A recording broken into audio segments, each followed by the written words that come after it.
반짝이는 눈빛 눈이 부셔 매일 날 감싸주는 손길.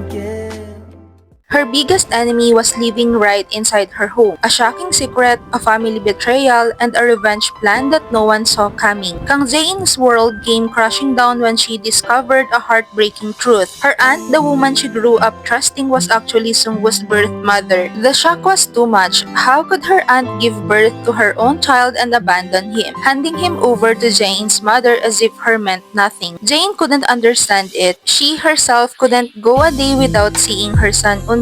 The idea of breaking a natural bond between mother and child was impossible to accept, and yet her aunt had done exactly that. But as painful as it was, the puzzle pieces finally started falling into place. Now she understood why her aunt defended Hwang Gi Chan, the man who once tried to lock Jae In a psychiatric hospital, why she ignored the affair between him and Kang Seri. It wasn't ignorance, it was revenge. A long cold revenge against the woman who had once abandoned her own child. Now that her secret was out, Kang Miran stopped pretending. She looked Jae In the eyes and admitted the truth, but she also asked for something in return, to keep her secret hidden. While all this was unfolding, another bombshell dropped. Hwang Gi Chan was suddenly announced as the new chairman of YL Group. The room went silent. Everyone was in shock, especially Jae In. She was supposed to win. She had the support, the shares, and even persuaded the loyal directors who followed her late father. It didn't make sense. The numbers didn't add up unless someone had betrayed her, and that someone was her own Aunt Miran. Along with Sungwoo, they had secretly voted for Hwang Gi Chan. Why? Because they believed if Jae In became chairman, she'd be too powerful to remove. But Hwang Gi Chan, he was just a temporary puppet they could control and later destroy. Kang Miran already knew about the fake company Hwang Gi Chan created. She was ready to use that as a weapon when the time was right. Sungwoo went along with it, not for power but for revenge. Revenge against the mother who had abandoned him, Choi Jae-young. When Choi Jae-young heard what had happened, she was furious. She had spent her life protecting the company, and now, after all the effort, it had fallen into the hands of someone like Hwang Gi Chan. But Jae-young wasn't stupid. She immediately sensed there was someone secretly pulling the strings. She suspected Miran had switched sides, so she ordered her lawyer to plant a listening device in Miran's hotel room. What they heard next left them speechless. The recording revealed everything. Miran's voice clearly said that the real plan was to make Sungwoo the chairman, using Hwang Gi Chan as a stepping stone. She even promised to bring Hwang Gi Chan down once the time was right. Then came Sungwoo's voice. He said he had already planned to vote against his mother. He didn't want things to go her way. Choi Jae-young clenched her fist. Sungwoo's betrayal hurt, but Miran's cut deeper. She had always believed Miran was on her side. Still, Jae In couldn't believe it. She defended her aunt and Sungwoo, saying they were all she had left. But Jae-young handed her the recording, told her to listen for herself. As the conversation played, Jae In's face slowly twisted in disbelief. It was real. Her own family had turned against her. In the end, Jae In stayed silent. The truth was too painful to process, and her mother Choi Jae-young spoke just one final time, reminding her that in this world, there are very few people who will stand by you no matter what.